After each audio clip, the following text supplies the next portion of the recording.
Seguimos en esta serie de la iglesia, ¿ok? Estamos viendo diferentes asuntos relacionados contigo y conmigo que somos la iglesia. El domingo pasado, en el programa de predicaciones, el tema era crecimiento numérico de la iglesia. ¿Y cuántos escucharon la predicación del domingo pasado?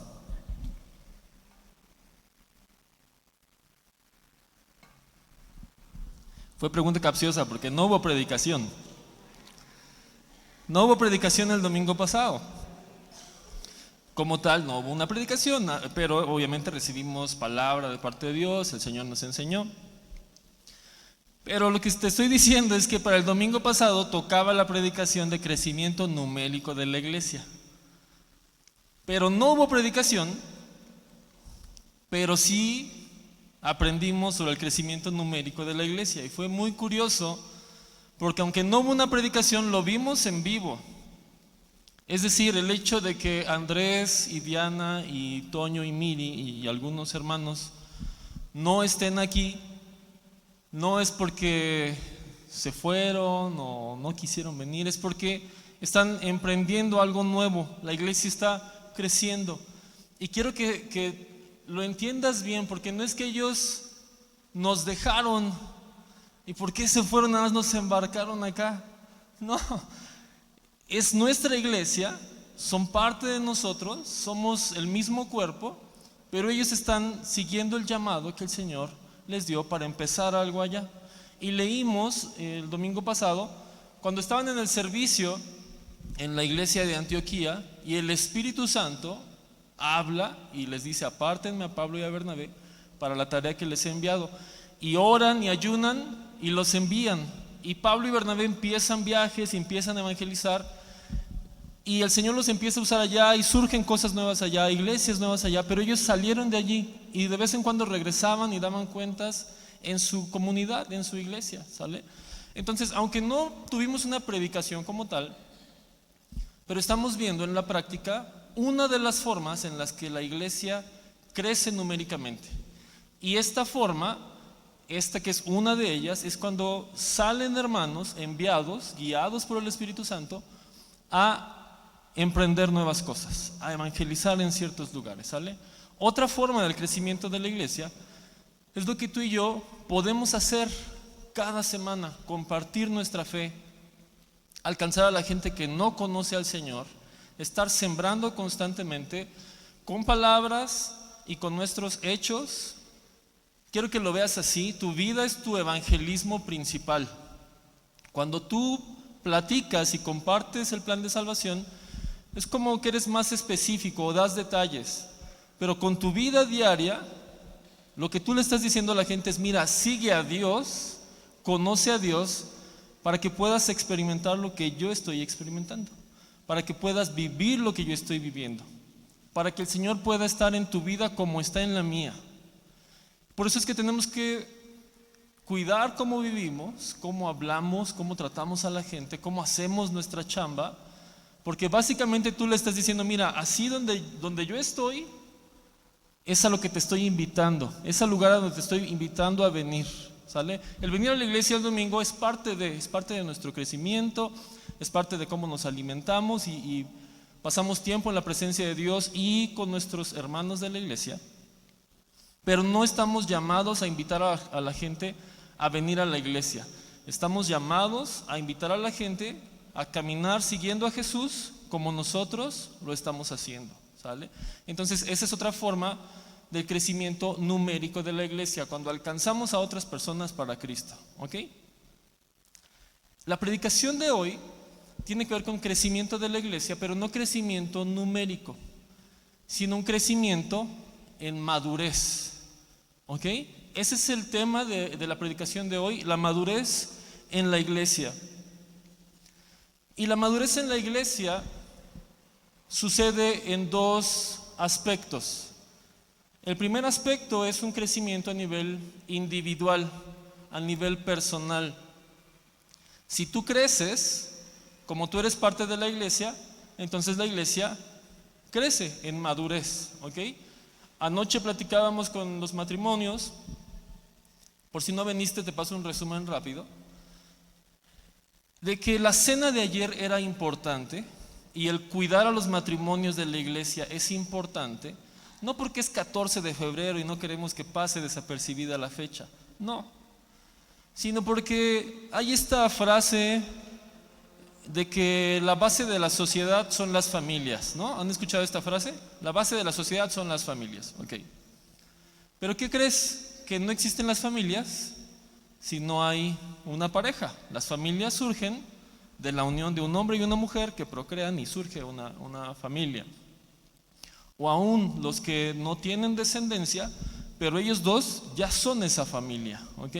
Entonces, si las familias son la base de la sociedad, el matrimonio es la base de la familia, entonces es como la base esencial de la sociedad. Y hablando de la iglesia es lo mismo. La base de la iglesia son las familias, sí, pero la base de esas familias son los matrimonios. Entonces, en consecuencia, la base de la iglesia son los matrimonios, ¿ok? O sea, es una clave, es algo esencial en la iglesia. Y lo que yo les decía es, lo que está pasando en tu matrimonio, quieras o no, provocas que pase en la iglesia. Si en tu matrimonio hay conflictos, hay enojo cuando vienes a la iglesia, ¿qué traes a la iglesia? Enojo, conflictos. Si en tu matrimonio hay un mover fuerte del Espíritu Santo porque juntos lo están buscando y lo están provocando, cuando vienes a la iglesia, ¿qué crees que sumas a la iglesia? Un mover fuerte del Espíritu Santo. Entonces, lo que está pasando en tu matrimonio, quieras o no, lo traes a la iglesia, lo sumas a la iglesia. Es la forma en la que tú estás contribuyendo o afectando a la iglesia. Lo que no está pasando en tu matrimonio, tú no vas a provocar que pase en la iglesia. Es decir, si en tu matrimonio tú no estás provocando búsqueda de Dios, cuando tú vienes a la iglesia, tú no vas a provocar, no vas a sumar esta búsqueda de Dios, porque ni siquiera tú lo estás haciendo. Y si tú y tu pareja no se pueden poner de acuerdo, va a estar complicado que puedas inspirar a otros o animar a otros, ¿vale? Entonces, así como ayer platicábamos de eso con los matrimonios, la madurez en la iglesia empieza o se detiene por la madurez en tu vida individual, ¿ok? Aún en el matrimonio, yo les aconsejaba ayer que cuando vemos deficiencias en nuestra pareja, a veces tomamos la postura de victimizarnos y decir, es que si él buscara más a Dios, yo sería más espiritual y podría crecer, pero como él no lo hace, pues me afecta, es un lastre para mí. Y lo que vemos en la Biblia es que si él no lo está haciendo, o ella no lo está haciendo, es el escenario perfecto para que tú muestres amor, inspires y motives. Y yo les leía lo que dice la Escritura, el llamado que nos hace a los esposos en específico, y dice, amen a sus esposas como Cristo amó a la iglesia. Y lo que dice la Escritura es que la iglesia ni siquiera era iglesia, éramos un montón de enemigos de Dios que estábamos en contra de Él, desobedeciéndolo, deshonrándolo. Y cuando Jesús vio eso, yo les decía, no se puso a dar puñetazos en la pared, no dijo, si tan solo ellos me amaran, yo podría ser un buen Dios. No dijo eso, dice que bajó del trono, pagó nuestra culpa, nos lavó, nos limpió para que pudiéramos acercarnos a Él. Es lo que tenemos que hacer como parejas, ¿sale? Ahora, los que están solteros, yo me acuerdo mis 14 de febrero soltero y sé que eran sufridos, ¿sale? Porque ves a todas las parejitas y dan ganas de aventarles agua o algo, ¿no? Para que dejen de andar ahí contándose un dinero frente a los pobres. Pero tienes que ver que tienes una gran ventaja, porque no dependes de nadie, ni tienes ningún tipo de lastre, distracción, etcétera, para buscar a Dios. No hay pretexto. Tienes el tiempo, la libertad, la paz de buscar a Dios con todo, de trabajar en tu vida con todo, de arreglar tu carácter, porque cuando ya tienes pareja, efectivamente tienes que repartir tu tiempo y lo dice Pablo, dice: yo quisiera que todos se quedaran como yo. Dice: yo quiero evitarles problemas, porque el casado tiene que buscar agradar a dos personas, tiene que buscar agradar a Dios, pero también agradar a su pareja y estar bien con él y cuidar, y que el tiempo, y que ponerse de acuerdo, y que vamos a ver a mi familia, y que se pone bien complejo el asunto. Ya cuando hay hijos, que Dios nos ayude, ¿sale? Se pone más interesante. Entonces, como individuos, tu madurez impacta en la madurez de la iglesia. Y es el primer asunto que yo quiero abordar contigo. Vamos a leer algunos versículos bíblicos que nos hablan sobre la madurez. ¿Qué es la madurez en un creyente individual? Y luego vamos a ver lo que la Biblia nos enseña acerca de la madurez como iglesia. Quiero empezar este punto abordando un tema que platicábamos hace un par de semanas. Si no estuviste en el servicio hace un par de semanas, puedes buscar las notas en la página web, puedes buscar la predicación en Spotify. Y hablábamos de este asunto de los vasos de honra. ¿Te acuerdas? ¿Quiénes escucharon esto acerca de los vasos de honra? Que veíamos que como cristianos puede ser un vaso de honra o puede ser un vaso para usos más viles, dice la Escritura. Y vemos que no depende de lo que Dios decidió para ti, que Dios dijo: tú vas a ser vaso de honra, tú vas a ser vaso de uso vil. No, dice: los que limpian su vida y se mantienen limpios llegarán a ser vasos de honra. Y está hablándoles a hijos de Dios. Como hijos de Dios puede haber vasos de honra o vasos de usos no tan honrosos, ¿sale? Y depende de lo que tú hagas. Y a veces como cristianos no entendemos eso. Pensamos que la meta es convertirnos al cristianismo, ser salvos, nacer de nuevo, ¿sale? Y pensamos que ese es el propósito. Y cuando lo logramos, cuando nacemos de nuevo, cuando el Señor nos perdona, cuando sientes que Él cambió tu vida y tienes esta nueva relación con Dios, con el Espíritu Santo, dices: listo, lo logré, llegué. Y entramos inconscientemente a un relax, a decir: ya soy salvo, ahora entiendo por qué me predicaban, ahora entiendo a qué se referían cuando decían que yo estaba lejos de Dios. O sea, tus ojos son abiertos, ves que naciste de nuevo, pero dices: listo, ya lo tengo ahora, pues hay que esperar a que el Señor venga de nuevo, ¿no? Y mientras, pues vamos a la iglesia los domingos, cantamos, vamos viendo qué música cristiana nueva sale. Ahora ya entiendo los TikToks cristianos, ya me hacen gracia, antes no les entendía. Y pensamos que eso es el cristianismo y que esa era la meta y ya la alcanzamos. Pero lo que vemos en la Escritura es que cuando tú naces de nuevo, literalmente acabas de nacer y eres una nueva criatura. Y yo les ponía el ejemplo de cuando mi hijo nació, que imagínate que todo el proceso del embarazo, y especialmente cuando es tu primer bebé, que andas todo nervioso y vas al pediatra cada rato, y cuando por fin nace el bebé, que yo con mi esposa me alegrara y dijéramos: sí, ya nació, y me voy con mi esposa a disfrutar nuestra vida de parejas alegres porque ya nació nuestro hijo, pero no atendemos a nuestro hijo, no lo cuidamos. De ahí lo dejamos, pues ya nació y era la meta, ¿no? Claro, era una meta, queríamos que naciera, que estuviera sano y demás.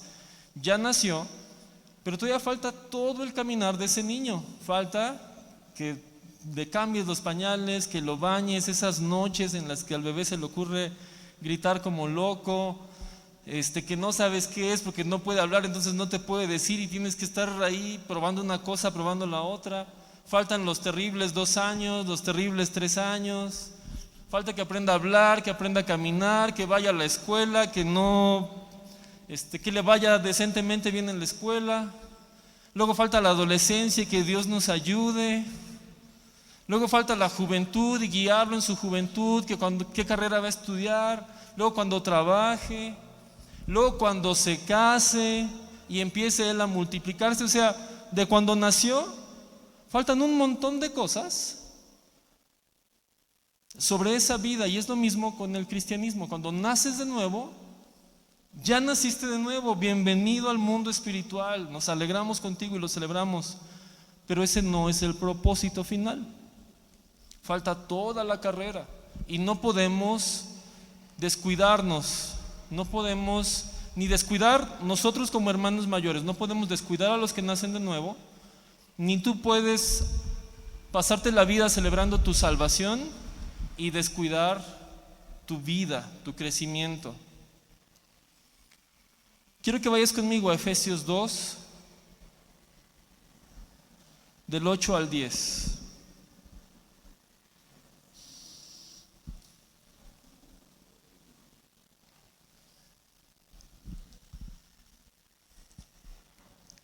Dice así Efesios 2 del 8 al 10. Porque por gracia ustedes han sido salvados. ¿Mediante qué? Mediante la fe. Esto no procede de ustedes. Di conmigo, no procede de nosotros. Y ahora di conmigo, no procede de mí. Ahora vamos a decir la frase completa. La salvación no procede de mí. Dilo conmigo. La salvación no procede de mí. Y aquí dice de quién procede. Dice, sino que es regalo de Dios y no por obras para que nadie se jacte o para que nadie presuma. ¿Sale? Ese es el primer punto que yo quiero que tú entiendas. Nuestra salvación no procede de nosotros, no es algo que nosotros hayamos logrado. Literalmente dice ahí, es un regalo de Dios. No lo provocaste tú, no lo ganaste tú, no lo obtuviste tú, es un regalo de Dios. Y en el versículo 10 dice esto, porque somos hechura de Dios, creados en Cristo Jesús, ¿para qué? Para buenas obras, las cuales Dios dispuso de antemano a fin de que las pongamos en práctica. Ok, déjame explicártelo así, cosa por cosa. Primer asunto, la salvación no la obtenemos por obras, no es algo que proceda de nosotros. ¿Estás de acuerdo conmigo? Está ahí, ¿sale? Está en Efesios 2, 8 y dice claramente, no lo ganaron ustedes, no lo lograron ustedes, no pueden ganarlo por obras, es un regalo de Dios, punto, ¿sale? Pero luego dice, pero fuimos creados en Jesús, o sea, como nueva criatura, fuiste creado en Jesús para buenas obras.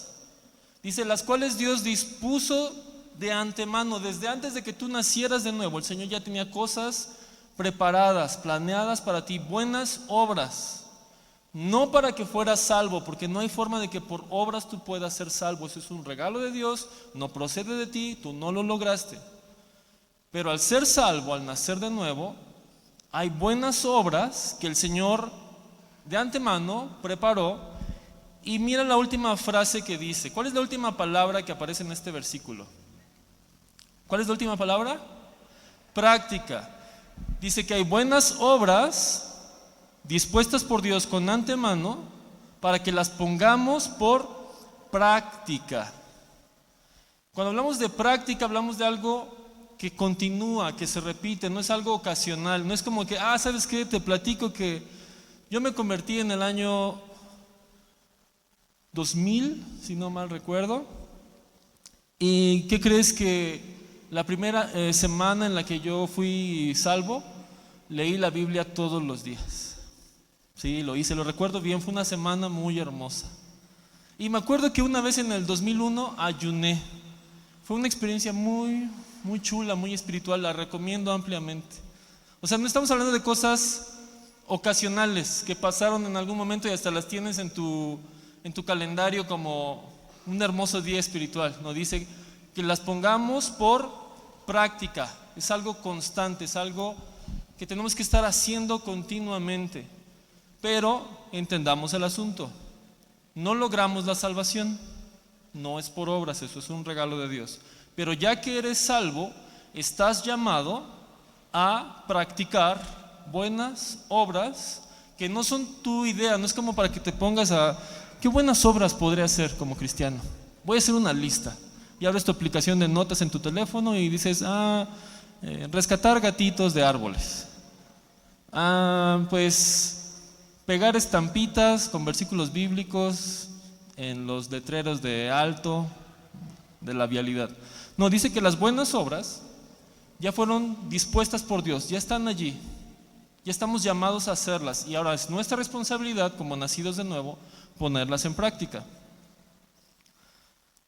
La salvación es por fe y por lo que Jesús hizo, pero la madurez involucra tu voluntad. Hay un precio de obediencia y diligencia por pagar. ¿Me entiendes eso? La salvación no es por tu habilidad ni por tus obras. Jesús ya lo hizo. Es un regalo para todos los que decidan entregar su vida a Jesús y reconocerlo como Señor y Salvador. El ser hijo de Dios es un regalo, pero el ser un hijo maduro, un cristiano maduro, eso depende de tu voluntad y tú tienes que pagar un precio. Y es un precio de obediencia y de diligencia. La diligencia nos llama a ser cuidadosos, a ser atentos. No solamente a hacer las cosas, sino como decían las mamás, rapidito y de buen modo, bien hechas, ¿sale? Eso es diligencia.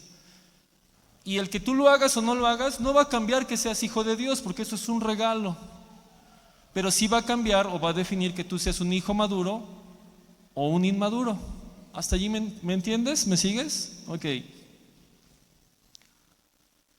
Ahora, cuando no entendemos esto, vemos la vida en blanco y negro y es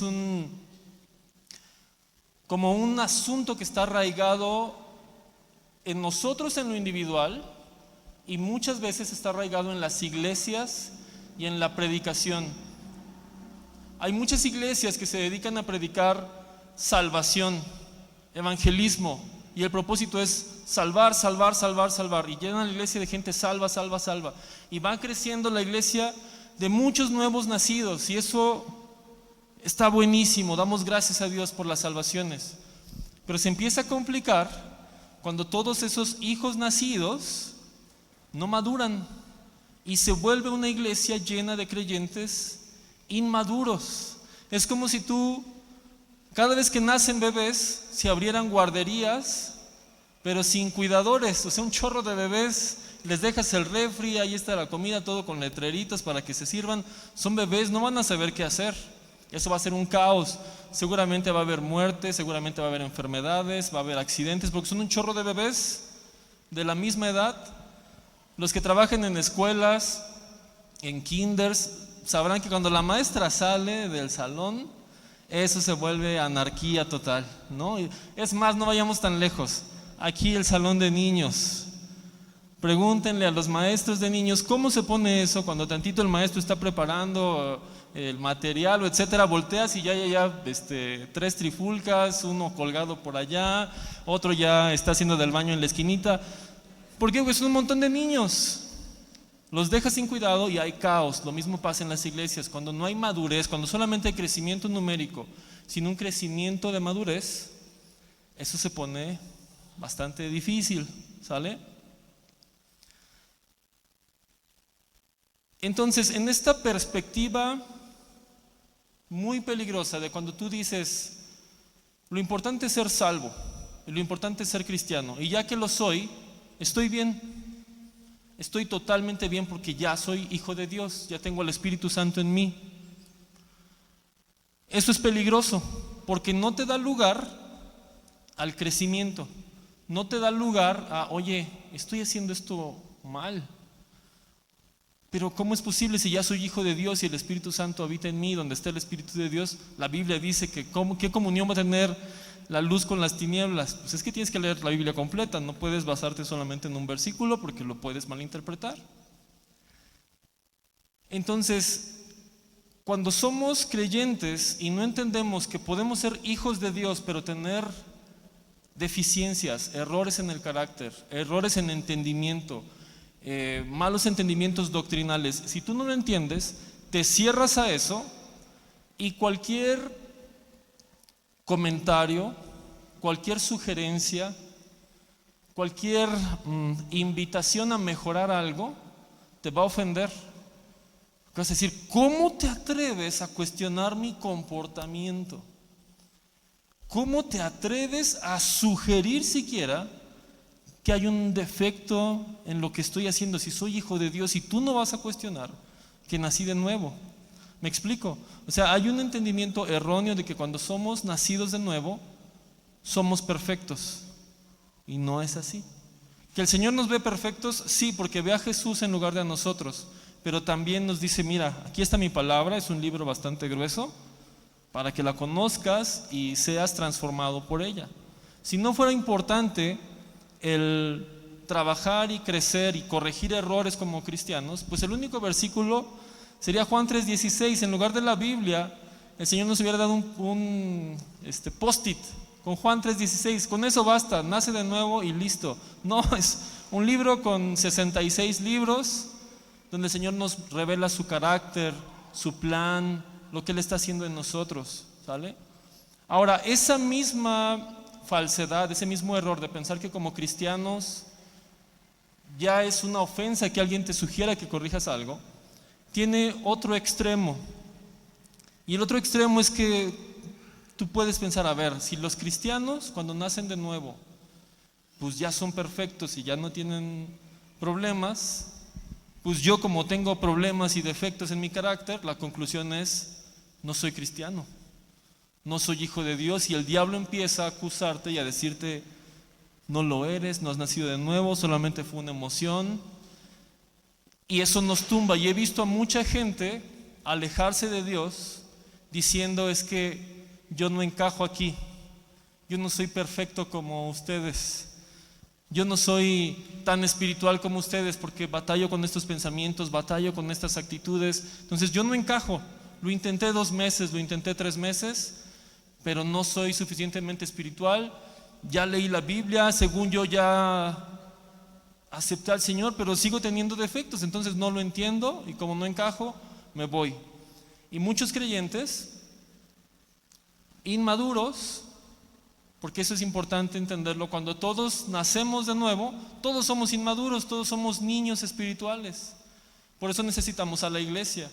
Y por eso Jesús diseñó a la iglesia. Oye, pero la Biblia dice que no vamos a necesitar que nadie nos enseñe, sino que el Espíritu Santo nos va a enseñar. ¿Cuántos han leído eso? Está en la Biblia, ¿no? Sí, pero también está en la Biblia que Jesús mismo designó a unos pastores, profetas, maestros, evangelistas y apóstoles, dice, a fin de que el cuerpo crezca y no sea llevado de aquí para allá. Entonces, ¿a cuál de las dos le hacemos caso? Pues a las dos. Sí, el Señor nos habla, sí, el Señor nos enseña, pero también necesitamos a la iglesia, y como hijos recién nacidos necesitamos guía, necesitamos enseñanza. Ahora, quiero que vayas conmigo a 2 Corintios 13:5. Este pasaje también es bien interesante y quiero leerlo a la luz de lo que estamos platicando.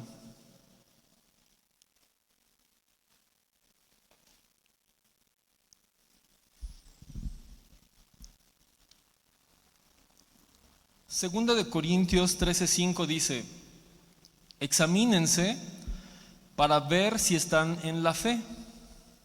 Pruébense a sí mismos. ¿No se dan cuenta de que Cristo Jesús está en ustedes? A menos de que fracasen en la prueba. Este versículo está bien curioso.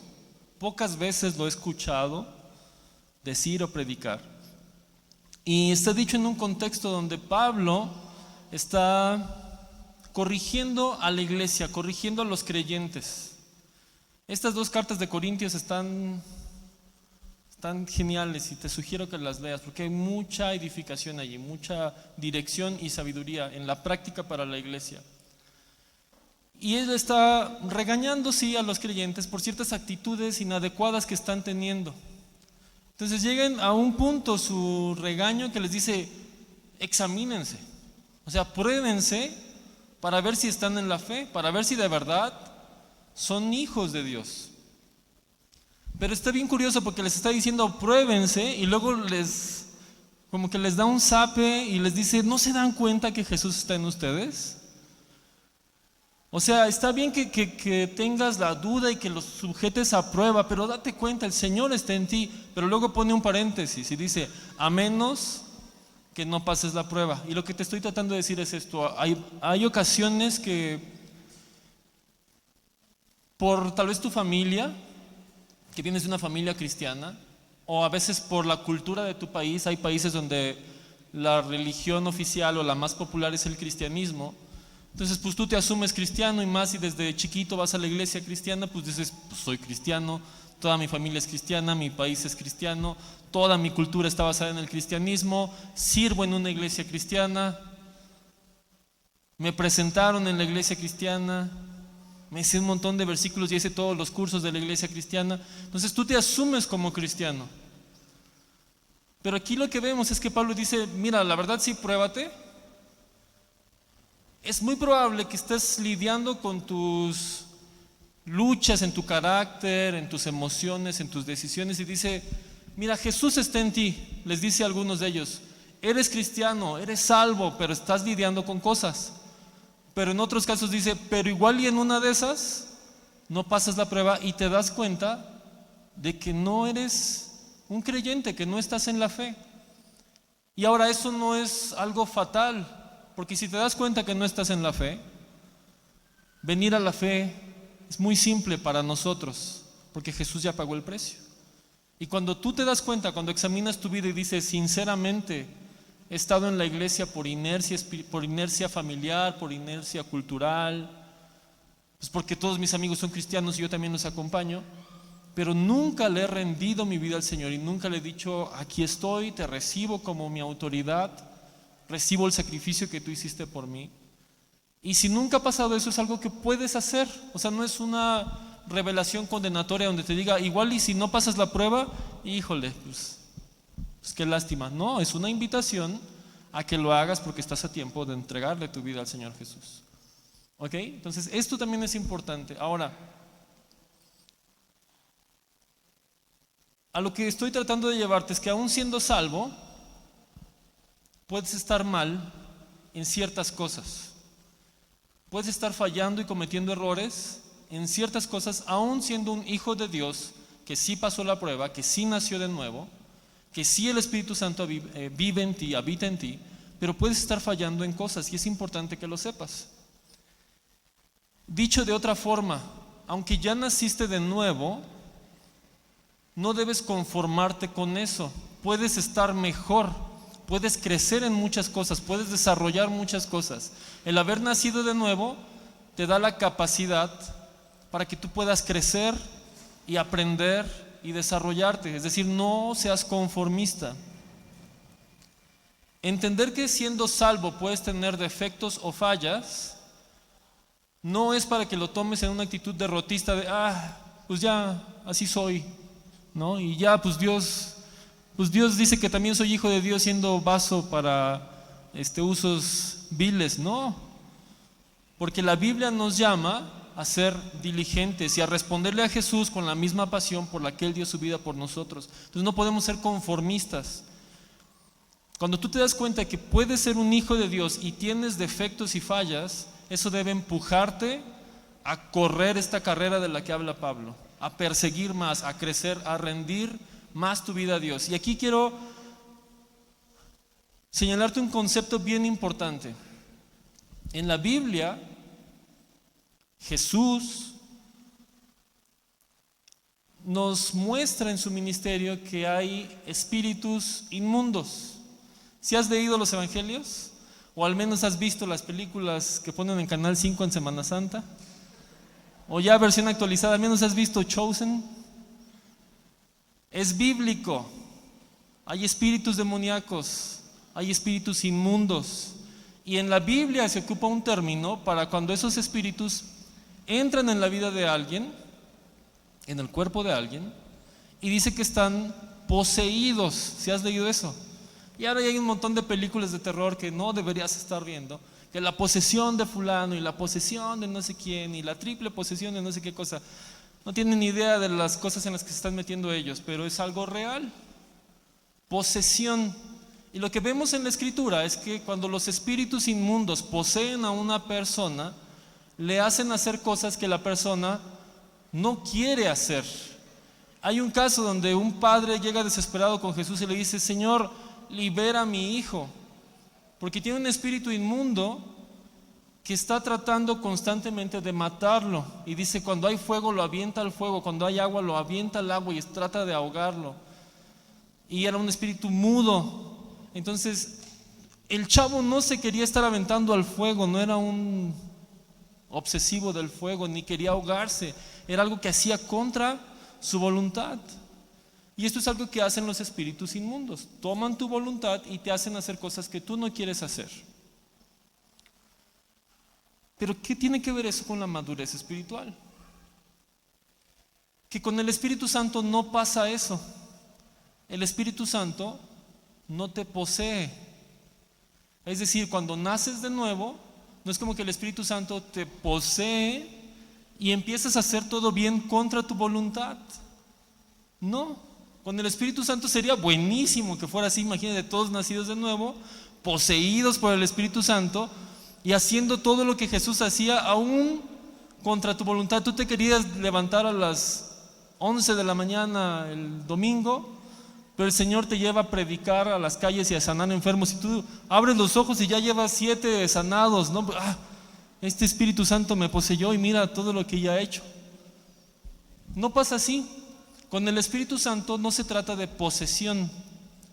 Con el Espíritu Santo se trata de rendición. Es algo que tú tienes que rendir, y esto es asombroso porque Él es el dueño de todo y Él tiene toda la autoridad. ¿Te acuerdas lo que Jesús dijo? Se me ha dado toda la autoridad en el cielo y en la tierra. Pero nos da tareas e indicaciones que te toca hacerlas a ti, y tú decides si las haces o no. Entonces puedes ser un cristiano genuino, nacido de nuevo, pero como el Espíritu Santo no te poseyó, no está haciendo cosas contra tu voluntad, tu madurez depende de tu rendición. Y ahí es donde empieza a ponerse diferente. Todos nacemos iguales, con los mismos genes divinos, con la misma genética divina. El mismo Espíritu Santo habita en todos, pero la diferencia de crecimiento tiene que ver con tu rendición, ¿sale? Y esto es importante que lo entendamos, porque si no nos vamos a cruzar de brazos, y a veces nuestra oración es: Señor, ¿por qué no has cambiado mi carácter?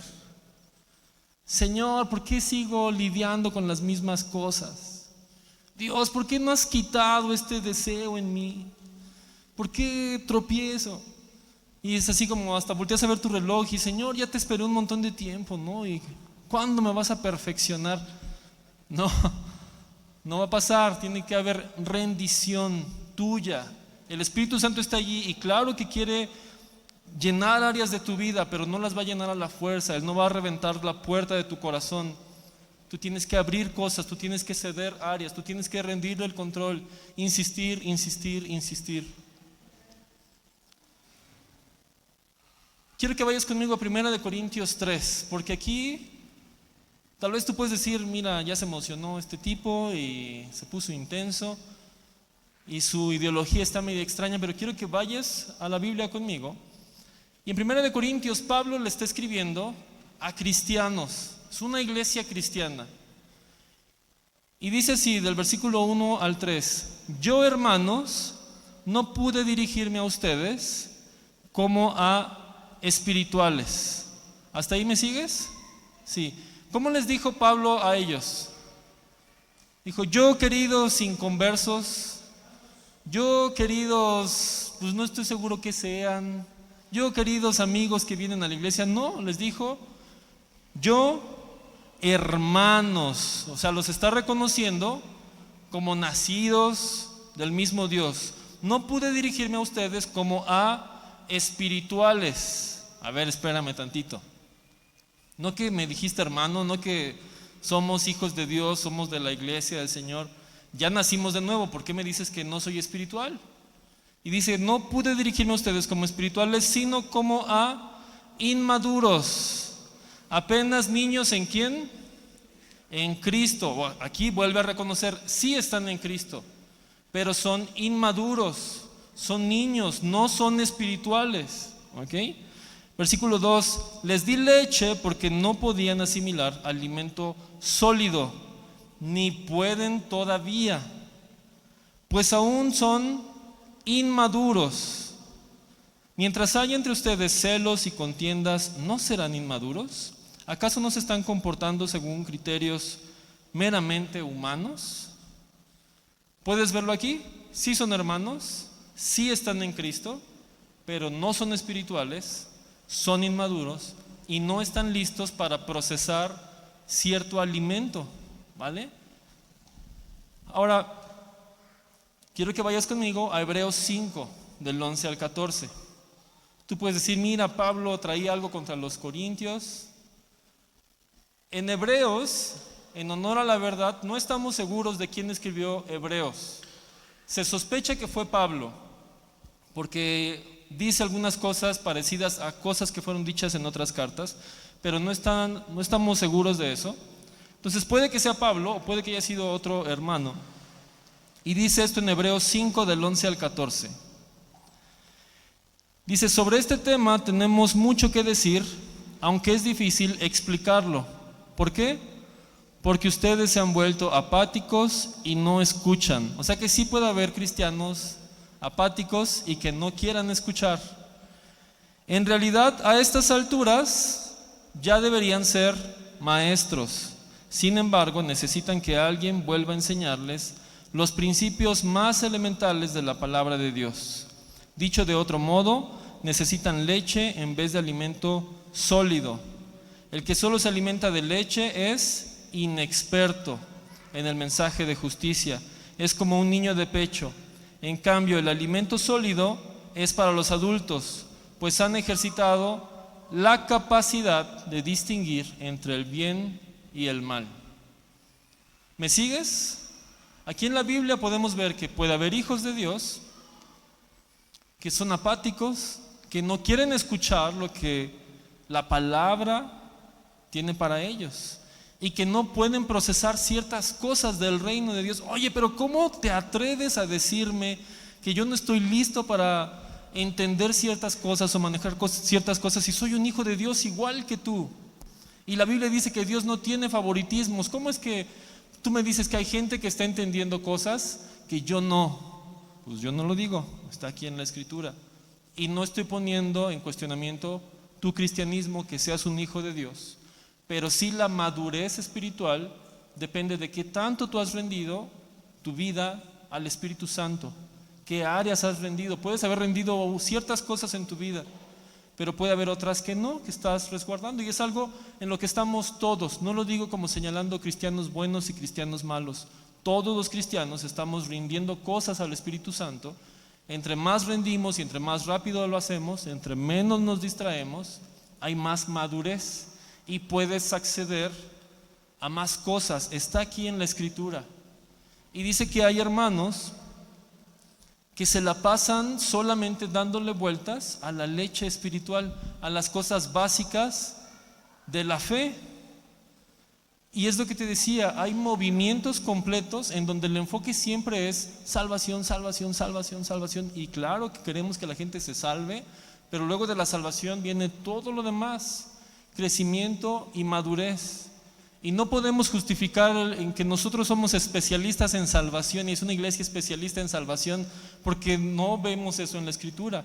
Dice que el Señor diseñó a la iglesia para que el cuerpo de Cristo crezca en todas las áreas a la altura de Cristo, no solamente en salvación, no solamente en los dones espirituales. Hay iglesias que se han especializado en los dones espirituales y claro que se mueven los dones, pero hay un montón de inmadurez y los corintios eran uno de esos y ahorita lo vamos a leer. Entonces, iglesia, tenemos que entender que la madurez es algo que depende de tu rendición y que el hecho de que hayas madurado en unas áreas no justifica que no madures en otras. Tenemos que estar creciendo de manera sana. La salvación es algo instantáneo y por fe. La madurez es un proceso, toma tiempo. Ahora, no hay un tiempo en específico que diga, en tantos meses tú deberías estar haciendo esto, en tantos años tú deberías estar haciendo esto. No viene como tal un límite de tiempo, pero sí hay una expectativa, porque no sé si lo leíste aquí, pero decía, ustedes ya deberían ser maestros. Para estas alturas, literalmente dice así, para estas alturas ustedes ya deberían estar enseñando a otros. Pero resulta que siguen dándole vueltas a lo básico de la fe. Y eso es un riesgo, iglesia, porque muchas veces nos la pasamos estacionados en nuestra vida espiritual en un asunto, en la salvación, en tu versículo favorito, en los cantos que te gustan, y ahí ya hiciste tu set seguro, de allí me estaciono. Y dice aquí, mira, para estas alturas, no dice cuánto tiempo, ni tampoco dice que es un dogma o una doctrina para todos, pero si hay una expectativa de después de cierto tiempo, ya debiste haber pasado eso, ya deberías estar enseñando, pero no, estás requiriendo ser enseñado. Y dice aquí, solo se alimenta de leche, o sea, sigue solamente consumiendo lo básico, y dice, te vuelves un inexperto. Inexperto significa falto de experiencias.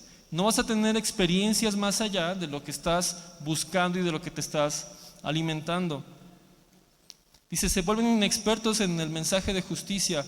Es como un niño de pecho. En cambio, el alimento sólido es para los adultos. Y dice aquí, pues han ejercitado. Habla nuevamente de tu voluntad, de que tú te tienes que ejercitar en eso. Y mira, te voy a soltar nada más una cosa ahí. En la Biblia nos habla, por ejemplo, de viajes en el Espíritu. Y aquí es cuando muchos dicen, ¿qué? ¿En qué clase de iglesia estoy? ¿Qué mafufadas están empezando a decir estos tipos? Nomás se fue Andrés y empezaron con cosas raras. Créeme que Andrés está más loco que yo en esos temas. La Biblia habla de eso, pero para muchas iglesias y para muchos creyentes, cuando escuchan eso, se rasgan las vestiduras. Lo dice la Biblia así, dice Pablo, una forma retórica. Cuando tú querías decir algo que tú estabas viviendo, pero no querías sonar arrogante, decías, conozco a un hombre. Es una figura retórica que aparece en muchos escritos de esos tiempos. Entonces es muy probable que Pablo lo estaba usando y dice, conozco a un hombre, no sé si en el cuerpo o fuera del cuerpo, y empieza a describir cosas que ese hombre vivió en el espíritu, experiencias que tuvo. Vemos, por ejemplo, cuando Felipe bautiza a este hombre y dice que literalmente cuando el hombre salió del agua, Felipe ya había sido llevado por el espíritu a otro lugar. Eso no suena como leche espiritual, mis hermanos. Yo me atragantaría con un bocadito de esos. Si un día me estoy amarrando mis agujetas y levanto la cara y aparezco en otro lugar, me perturbaría y estaría en shock, y yo empezaría a marcarle a Andrés, oye Andrés, ¿te ha pasado esto? O de plano, no sé qué desayuné hoy. Oye Charlie, ¿has leído sobre esto? ¿Por qué? Porque son cosas ya que suenan a más intensas, ¿ok? Pero están en la Escritura, y muchas veces como creyentes nos quedamos con nuestro cerealito espiritual, nuestro desayuno de campeones, nuestro Nesquik, y resolviendo los ejercicios que vienen en la cajita espiritual, y ahí estamos. Y no, la Biblia nos llama a crecer. Estas cosas te las menciono como parte del crecimiento individual, que van a tener impacto en el crecimiento espiritual de la iglesia. Sale en la madurez de la iglesia. Tu madurez individual va a impactar para bien o para mal la madurez de la iglesia. Quiero mencionarte 2-3 cosas acerca de la madurez como iglesia, como tal, ya en conjunto. Una de ellas está en Efesios 4, la vamos a leer rápidamente, 4 del 11 al 16. Lo leímos el domingo pasado, lo hemos leído en otras ocasiones. Y es este momento cuando Jesús diseña la iglesia.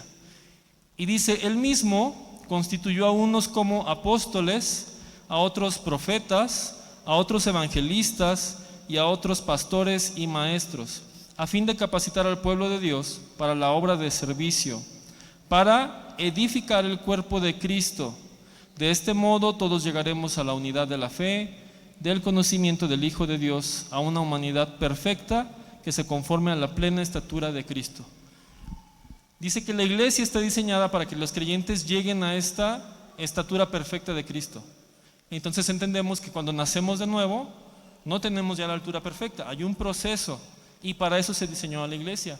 Ahora, muchas iglesias, el 99% de las iglesias, yo pienso en mi infancia, desde los 7 años que empecé a visitar iglesias cristianas, desde mis 7 años a mis 40 y...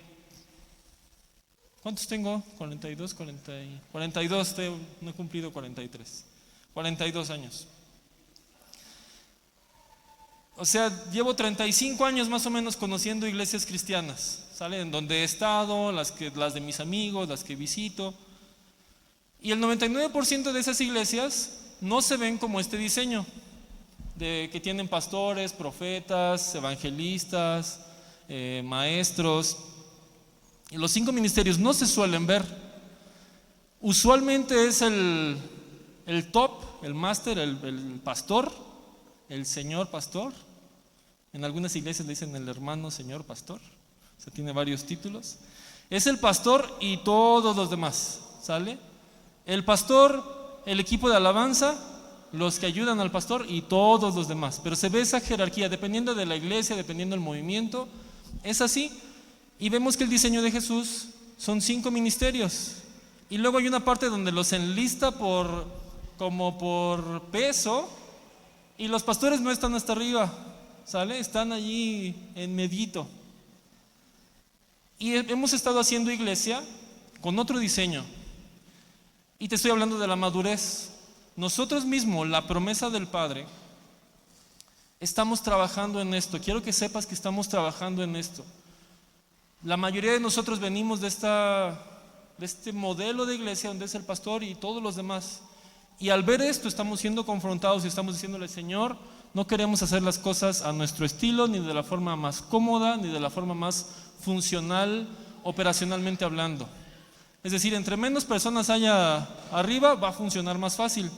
Pero no queremos que funcione más fácil, queremos que funcione como Jesús lo diseñó.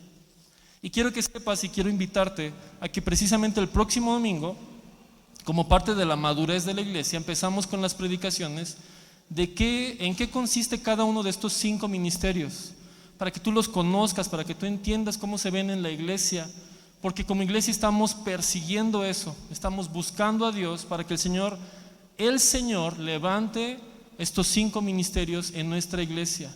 No queremos ser una iglesia deformada, no queremos ser una iglesia autónoma que decimos: está muy bonito tu diseño de Jesús, pero en el 2026 en Querétaro funciona mejor así. No, queremos sujetarnos a su diseño, y como Él está a cargo, Él levanta estos ministerios en la iglesia. Entonces te invito a que no te pierdas los siguientes domingos. Vamos a estar estudiando sobre esto, porque como iglesia necesitamos madurar en eso y en un montón de cosas más. Y aquí aprovecho para decirte, así como cristianos individuales, puedes estar haciendo cosas bien, pero necesitas desarrollar otras. Como iglesia también estamos haciendo cosas bien como iglesia, porque estamos escuchando la voz de Dios, estamos buscándolo con honestidad, pero hay cosas que no estamos haciendo bien, porque no las sabemos hacer bien, porque no fuimos enseñados, porque no sabemos cómo se ve, porque apenas estamos aprendiendo. Y eso no nos descarta, así como a ti como cristiano, hijo de Dios, nacido de nuevo, el que estés lidiando con cosas y voluntariamente estés rindiéndolas al Señor y trabajando en eso, no te descartan como un cristiano. Como iglesia también, si hay cosas en las que estamos fallando, que no estamos haciendo perfectas, no nos descarta como una iglesia sana. De hecho, nos califica como una iglesia que puede crecer, que puede mejorar, que está avanzando, y es lo que estamos buscando.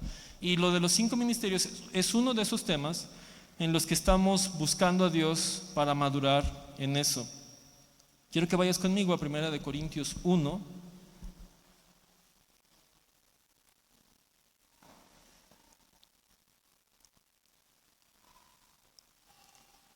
Del 4 al 12. Si tienes tu Biblia, te pido que lo busques. Es importante que leamos esto. Como sea, va a estar en las pantallas por si no traes tu Biblia. 1 Corintios 1, del 4 al 12. ¿Te acuerdas que hace rato te decía que Pablo estaba regañando a unos hermanos y les decía que revisaran si estaban en Cristo y eso? Bueno, es este contexto. Esto es lo que dice antes. 1 Corintios 1, del 4 al 12.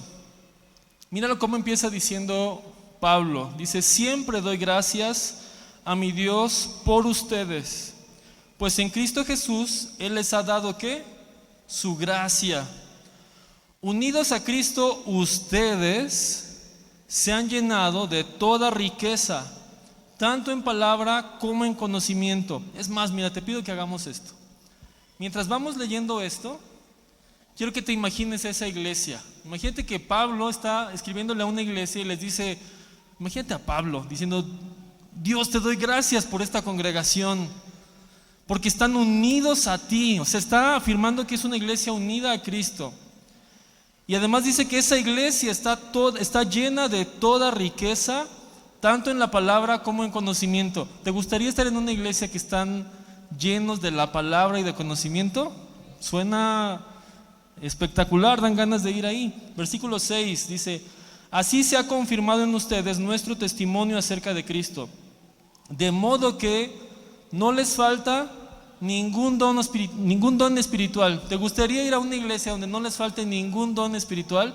Acuérdate de los dones: sanidad, profecía, milagros. ¿Qué más? Echar fuera demonios es una evidencia. Fe, don de fe, que puedas orar por algo y pasen cosas bien intensas, que veas sanidades así espectaculares en cada servicio, que el Señor hable con claridad y con precisión, que el Señor a través de la palabra de ciencia revele cosas ocultas y el Señor las muestre, milagros y proezas. Imagínate una iglesia que dice que no le falta ningún don espiritual. Y dice que básicamente están esperando con ansias que se manifieste nuestro Señor Jesucristo. Él los mantendrá firmes hasta el fin. ¿Te gustaría ir a una iglesia que se va a mantener firme hasta el fin? Que no estés dudoso de, híjole, ¿qué tal que se dividen? Híjole, ¿qué tal que el pastor cae en pecado? No, dice, imagínate esta iglesia que están firmes hasta el fin, para que no sean reprendidos en el día de nuestro Señor Jesucristo. Fiel es Dios, quien nos ha llamado a tener comunión con su Hijo Jesucristo, nuestro Señor. ¿Quién quiere ir a esa iglesia conmigo? Yo quiero ir, o al menos que nos manden algunos hermanos para que nos capaciten y mejorar tantito en las áreas en las que necesitamos crecer. Quiero que me digas lo que dice el título de tu Biblia para la siguiente parte. ¿Qué dice el título? Divisiones en la iglesia. ¿What? ¿Cómo? ¿En dónde? En la iglesia, en esa iglesia. Divisiones en esa iglesia, que no les falta ningún don, que Cristo está en ellos, que el Señor los llamó, que el Señor los va a mantener firmes hasta el fin. Versículo 10. A esos superhermanos espirituales les dice: les suplico, hermanos, en el nombre de nuestro Señor Jesucristo, que todos vivan en armonía y que no haya divisiones entre ustedes, sino que se mantengan unidos en un mismo pensar y en un mismo propósito. Digo esto, hermanos míos, porque algunos de la familia de Cloé me han informado que hay rivalidades entre ustedes. Me refiero a que unos dicen yo sigo a Pablo, otros afirman yo a Apolos, otros yo a Cefas, otros yo a Cristo. Hermanos espirituales, llenos de todos los dones, una iglesia muy chula, donde el poder de Dios es evidente, que el Señor los llamó, una iglesia de la que Pablo se alegra y da gracias a Dios porque están allí, y tienen rivalidades entre ellos, tienen divisiones y tienen unas actitudes infantiloides, están peleando por ridiculeces. No, pues es que a mí me predicó Pablo, es que a mí me evangelizó fulano, y traen rivalidades ridículas entre ellos. No les falta ningún don, pero están batallando con cosas, algunas muy graves, porque cuando tú sigues leyendo la carta a los Corintios, habían asuntos fuertes con un chavo que se tomó por esposa a la mujer de su papá, y cosas bárbaras, estaban pasando cosas allí bien feas, discusiones entre ellos, se demandaban con la ley de afuera, y fíjate, fue tan intenso lo que estaba pasando allí, que esta fue la primera carta. Imagínate que Pablo te pega una regañiza, y hasta por escrito, y dice, y voy a ir, y después de esa regañiza tenga que escribir otra carta. Y al menos tenemos dos. No decimos que solamente les escribió 2 veces, son las 2 que tenemos. Y era una iglesia donde los dones estaban. Entonces los dones del Espíritu Santo no significan madurez, porque los dones, igual que la salvación, son regalos. ¿Te acuerdas que en Efesios decía que la salvación no es por fe, sino que es un regalo de Dios? Los dones son regalos de Dios. Entonces tú puedes tener dones del Espíritu Santo y no estar rindiendo el control al Espíritu Santo en ciertas áreas, como tu carácter, como el ego, como las rivalidades, como los temores, inseguridades. Seguimos en 1 Corintios, pero te invito al versículo 14, 29, porque aquí quiero empezar a abordar un tema y con esto vamos a terminar. 1 Corintios 14, 29 dice, en cuanto a los profetas, ¿en cuanto a quiénes? Los profetas. O sea, profetas de la iglesia, está hablando de profetas de la iglesia. Que hablen 2 o 3 y que los demás, ¿qué? Examinen con cuidado lo dicho. Quiero decirte lo siguiente, el Señor ha puesto en mí una carga por nuestra iglesia. Una carga que me toca ahora como pastor de la iglesia llevar y cuidar. Parte de nuestras labores como pastores, y no soy el único pastor de la iglesia, habemos un equipo, pero parte de nuestra tarea es cuidar a la iglesia, protegerla de amenazas externas. También parte de nuestra tarea es ver qué alimento les vamos a dar. El pastor lleva a las ovejas a donde hay pastos verdes. El pastor las dirige por donde el camino es seguro, donde no hay peñascos y no hay desfiladeros. ¿Que podemos llegar más rápido y más fácil? Sí, pero ese camino está muy escabroso. Entonces mi responsabilidad no solamente es que lleguemos, sino que lleguemos todos y que lleguemos sanos, que no tengamos que andar parchando ni sanando. Tanto como podamos evitar, vamos por caminos seguros. Nuestra tarea es llevarte por lugares donde no haya amenazas constantes, lobos y otros riesgos en el camino. Es nuestra tarea como pastores y vamos a darle cuentas a Dios por eso. Entonces no podemos hacerlo de manera ligera. Y el Señor puso en mí una carga específicamente sobre un tema que, como los corintios, podemos malinterpretar. Muchas iglesias no tienen los dones del Espíritu Santo y están persiguiéndolos. En nuestra iglesia no los tenemos todos, seamos honestos, no los hemos visto todos, pero vemos ya varios y muchos de ellos ya están moviéndose desde hace un buen rato. Y uno de ellos es la palabra profética.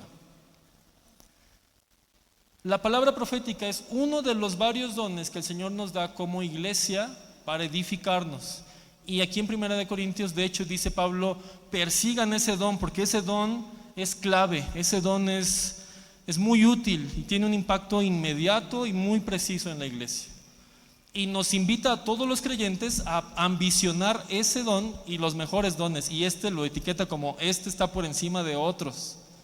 Entonces nos invita como cristianos a perseguir el don de palabra profética. Y en el versículo que acabamos de leer les dice a los profetas, es decir, no solo personas que tienen el don de profeta, sino personas que ya están probadas, que son profetas, ¿sale? Porque en la escritura vemos que la profecía se presenta en diferentes maneras. Uno es el espíritu de profecía, donde estamos buscando a Dios en un tiempo de oración, de alabanza, en un servicio, y el Espíritu Santo cae, y aunque tú no tengas el don de profecía, empiezas a tener visiones, revelaciones y palabras que vienen de parte del Señor. Y en cuanto el espíritu de profecía cesa, pues tú sigues en lo que estabas, tú no tenías ese don. Profetizas cuando llega el espíritu de profecía. Hay otros hermanos que tienen el don de profecía, o sea, no solamente cuando desciende el espíritu de profecía en la iglesia, sino usualmente tienen estas palabras proféticas que han sido aprobadas y dan dirección a Dios. Dan dirección de Dios a la iglesia. Y hay otros hermanos que tienen como función en la iglesia el ser profetas, así como está la función de ser pastor y la función de ser evangelista. No solamente, yo no soy evangelista, absolutamente no hay forma de que yo pueda sospechar o pensar que soy evangelista, no. Pero he evangelizado gente, o sea, no es ni mi llamado, ni tengo ese ministerio, pero eso no me impide que pueda evangelizar a alguien de repente, ¿sale? Tal vez tú no tienes el llamado a ser pastor, pero eso no te impide que puedas cuidar a alguien, ayudar a alguien o aconsejar a alguien de repente, ¿sale? Son habilidades que todos los cristianos tenemos, pero hay gente que es llamada a eso, tiene una habilidad sobrenatural por parte del Espíritu Santo para evangelizar. Y hasta dormidos y con los ojos cerrados evangelizan y despiertan y ya evangelizaron a 7 personas. Yo tengo que usar toda mi habilidad y buscar a Dios y ayunar y etcétera para ganar valor para hacerlo, ¿no? Pero no es mi llamado. Lo mismo pasa con los profetas. Hay hermanos que de repente pueden tener una palabra profética o pueden tener el don de profecía, pero eso no los hace profetas. Y aquí Pablo les está hablando a los profetas en la iglesia, es decir, gente que tiene esa función. Y dice que cuando alguien de ellos profetice, dice que el resto de la iglesia, ¿qué tiene que hacer? Juzgarlo, examinarlo. Y aquí dice examinarlo con cuidado. ¿Ok? Y eso es algo que como iglesia, hablo de nuestra congregación, hacemos poco. Y es un riesgo. Y hemos cometido errores. Algunas personas se han metido en problemas. Algunas personas han hecho o no hecho cosas afirmando que Dios les dijo o estando seguros de que Dios les dio una palabra.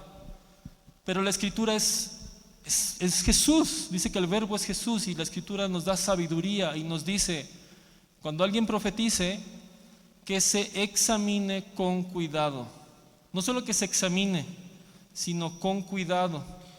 Las palabras proféticas tienen que ser probadas.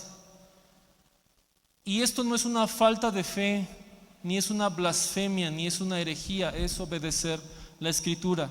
Nuestro Señor, que nos creó y sabe cómo funcionamos, cómo funciona nuestra psique, cómo funcionan nuestros sentimientos, cómo funciona nuestro espíritu humano, cómo respondemos a este mundo, y el mismo espíritu que vive en nosotros, que habita en nosotros, nos dice: juzguen las palabras proféticas, examínenlo todo con cuidado. Y yo quiero invitarte a que cuando tú sientas dirección de Dios sobre algo, uses a la iglesia para que pruebes eso. Lo tenemos que probar, es nuestra responsabilidad. Si tú no das tiempo de que esa palabra sea probada, estás caminando en arenas movedizas. El corazón es engañoso, el corazón es peligroso. Y cuando estamos emocionados por algo, podemos ver borroso. Y es clásico esto de, pues es que Dios me dijo que me casara contigo. Pues tremendo mujerón, pues seguramente vas a tener sueños con esa persona y vas a escuchar que la voz de Dios te dice es con ella. Y las emociones se alborotan. Entonces, no estoy diciendo que no, igual y en una de esas el Señor efectivamente te está dando dirección, y ha pasado un montón de veces. Hay que probarlo, porque el destino de tu vida y el de esa persona está allí involucrado en esa decisión. Entonces, si tú sientes que es algo de parte de Dios, si te consideras un hijo de Dios, parte de la iglesia, usa a la iglesia, para eso es, para guardarnos, para protegernos. Y si es probado, está padrísimo. Si es de Dios, el Señor lo va a confirmar, y cuando sean 2 o 3 personas diciéndote efectivamente es esa persona, pues dale, maestro, corre con todo y échale ganitas, porque ya el Señor te dio ese obsequio, pues te falta ahí chambearle, ¿no? Tampoco, acuérdate que no es posesión, es rendición. Pero si el Señor no prueba eso, te estás guardando a ti mismo de cometer un error por impulsos, y estás guardándote de afectar también la vida de esta persona. Está en la escritura, y si tú dices, mira, Pablo, insisto, algo traía con los corintios, ve conmigo a Primera de Tesalonicenses.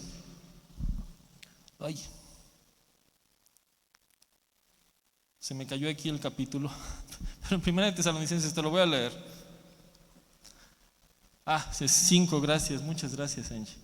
Primera de Tesalonicenses 5, 19, dice: no apaguen el espíritu, Versículo 20, no desprecien las profecías. Y luego dice, ¿qué?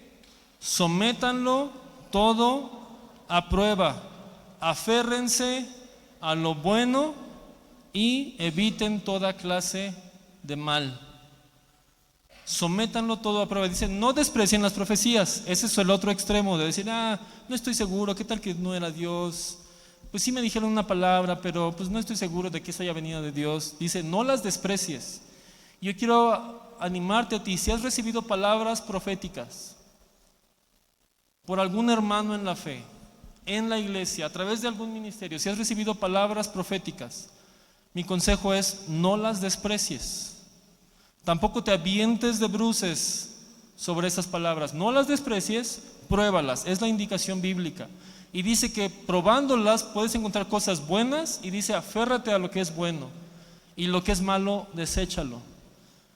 Aún los profetas, aún los siervos de Dios, cuando entregan una palabra, son humanos. La palabra dice que profetizamos de manera imperfecta, que en parte sabemos y en parte profetizamos. Entonces por eso nos puso en la seguridad de la iglesia. Las palabras proféticas tienen que ser probadas, incluyendo las tuyas. No significa que no eres un verdadero hijo de Dios, que no tienes el don, que no tienes el llamado. No significa eso si la palabra no pasa la prueba. Significa que eres un cristiano en un cuerpo humano y el Señor te está cuidando de ti mismo, y por eso te dice, prueba las palabras proféticas, examínenlo todo con cuidado. Tenemos que ser más responsables con eso, iglesia. Yo he visto a grandes profetas de Dios probados a través de años de ministerio, donde evidentemente el Espíritu Santo está con ellos, y cuando entregan una palabra con un montón de humildad, te dicen, te entrego esta palabra, ponla a prueba, si el Señor te confirma, camina sobre eso. Es un acto de humildad también, iglesia. Cuando tú entregues algo que tú crees que viene de parte de Dios, entrégalo y recomienda a la persona que lo pruebe. Es una humildad para ti y es una seguridad para esta persona. Finalmente, acompáñame a 1 de Juan 4:1. Te pido que te pongas de pie mientras lo leemos. 1 de Juan 4:1.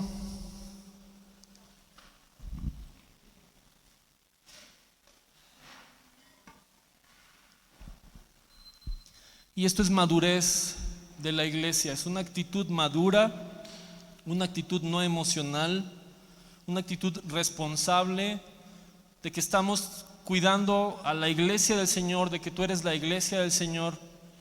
Y dice en 1 de Juan 4:1, queridos hermanos, no crean a cualquier espíritu, sino sométanlo a prueba para ver si es de Dios.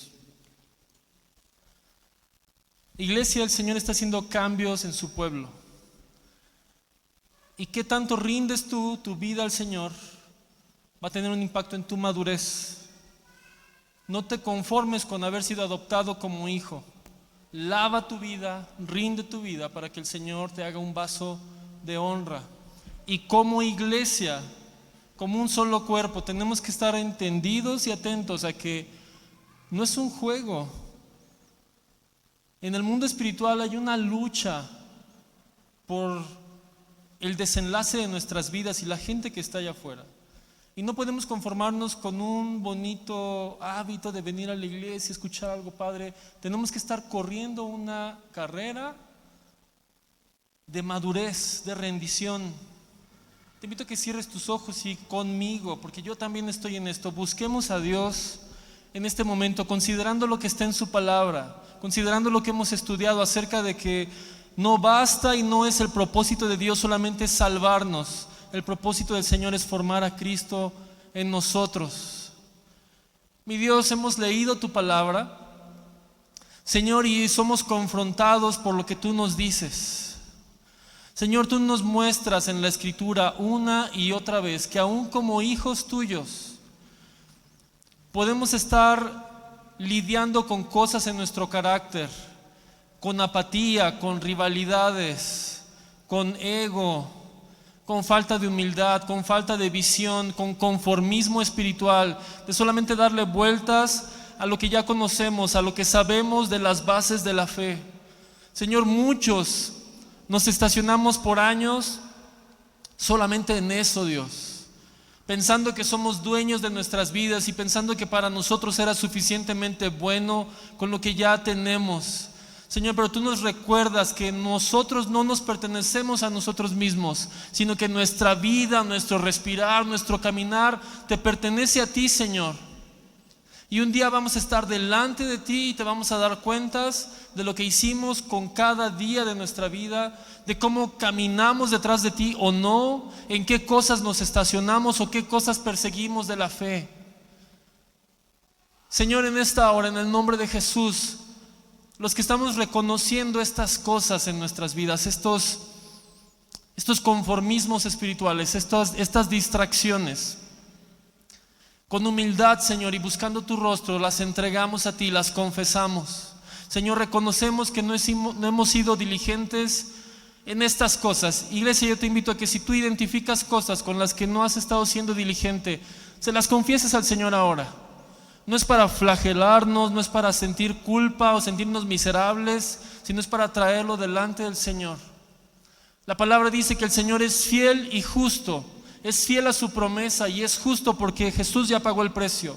Dice que es fiel y justo para perdonarnos nuestros pecados cuando nos arrepentimos, cuando los confesamos.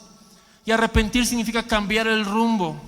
Señor, en esta hora estamos confesando nuestros pecados, estamos confesando que hemos estado dándole lugar a la carnalidad de nosotros. No hemos estado siendo espirituales, no hemos estado siendo maduros en algunas cosas. Señor, y en este momento lo confesamos, no para dar lugar al diablo, para la culpabilidad, sino para dar lugar, Señor, a tu perdón.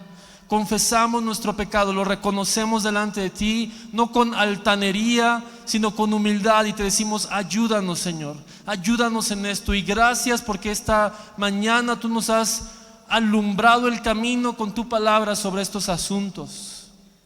Señor, también reconocemos que por tu espíritu y por tu amor te hemos sido fieles y hemos sido maduros en varias cosas.